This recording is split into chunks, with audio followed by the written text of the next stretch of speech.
Hey, how's it going everybody? It's Ryan Saplin here, fat loss strength coach. Gonna make a video about elbow pain and weightlifting, strength training. Specifically today I want to cover medial epicondylitis and what you can do to prevent essentially medial elbow pain or stop elbow pain if you're suffering through it, which is probably the reason why you're watching this video. And you might be wondering why I'm making a video on this. It's because I'm dealing with some light elbow pain that I experienced back when I was doing squats. But this time I'm not doing any barbell squats these days. I'm just doing pull-ups, and I'm getting medial elbow pain in the same spot I was getting it when I was doing heavy squats, but this time through a different exercise. So I want to talk about some devices that I use to kind of help stop that, as well as some other strategies you can do to sort of work with your problem.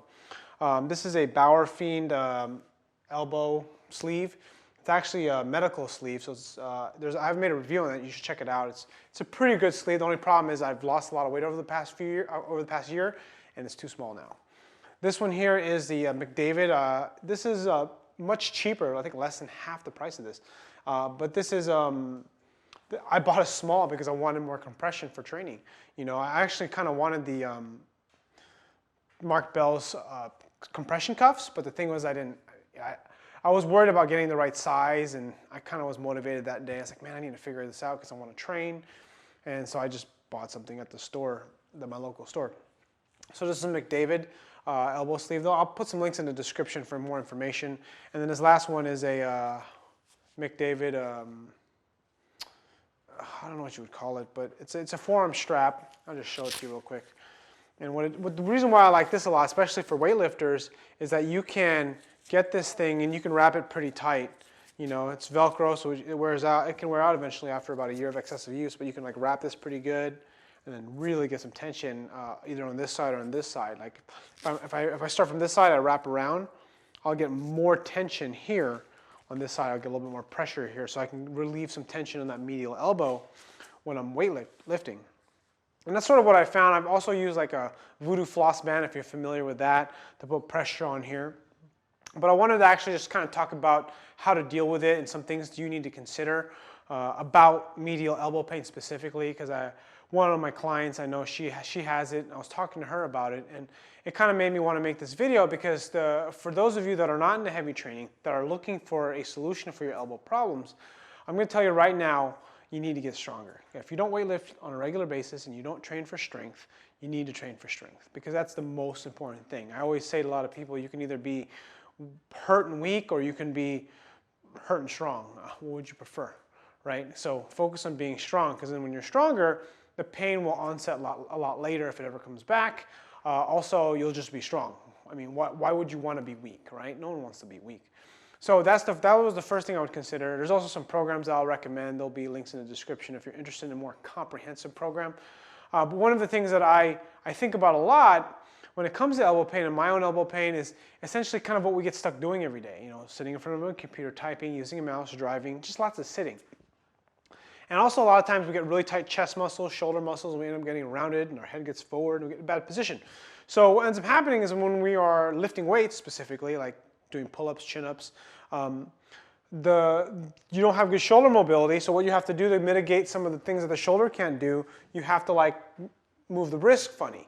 And that's actually the start of the problem. The wrist moves funny, which makes the muscles of the forearm work too hard in certain positions, depending on what movement you're doing. Now, realize the body can buffer a lot of these problems. It can deal with it. But if you do lots of volume, lots of sets, lots of reps, heavy weight, make progress, well then, you're going to have pain. So you got to really make sure that you moderate your problems and pay attention to the way your body moves. Keeping a neutral wrist position is really important. Also, excessive amounts of gripping is what's going to lead to a lot of issues in the elbow, especially the medial elbow. You're going to get, eventually what will end up, this is sort of my working theory based on my experience. Understand that I'm someone that's experienced this pain. I'm not like a guru person that like went to school for all this. I've experienced the pain. I've done a ton of research. I've done different exercises. I've spent hundreds of dollars on like stuff, on education and on devices, right, to kind of help improve it, right? So the one thing I kind of want you to think about is, or my viewpoint of it is, when you have pain on this side, it means these muscles here are working too hard when you're doing stuff. That's basically what I've sort of come to the conclusion. if it hurts on the opposite side when you have like lateral epicondylitis, it means that the muscles on the opposite side are overworking. And it leads to sort of bad motor patterns. So it means that you need to work on probably strengthening the muscles of, or I need to focus strengthening the muscles of the forearm, of the top of the forearm, or in this case the I think radialis or brachioradialis. Sorry if I got that wrong. But the idea is these muscles need to get stronger so that these muscles are easier supported, are much more easier supported. It's not exact science, but you got to play around with it, because the reality is when you're trying to build yourself up and make yourself better, it's really about guess and check. Sure, you get experts, you'll watch videos from me, you'll watch videos from other people, you'll read some articles, you'll see a chiropractor, you'll see a physical therapist. Look, no one's going to care more about your problem than you.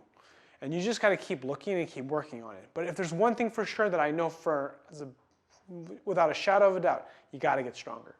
Because again, if you're weak and in pain, you're useless, right? So focus on building strength. Push yourself to a limit where you don't make the pain worse, but make sure that you push yourself. So that way you can essentially make yourself more resilient. That's the whole idea of strength training or working out in the first place.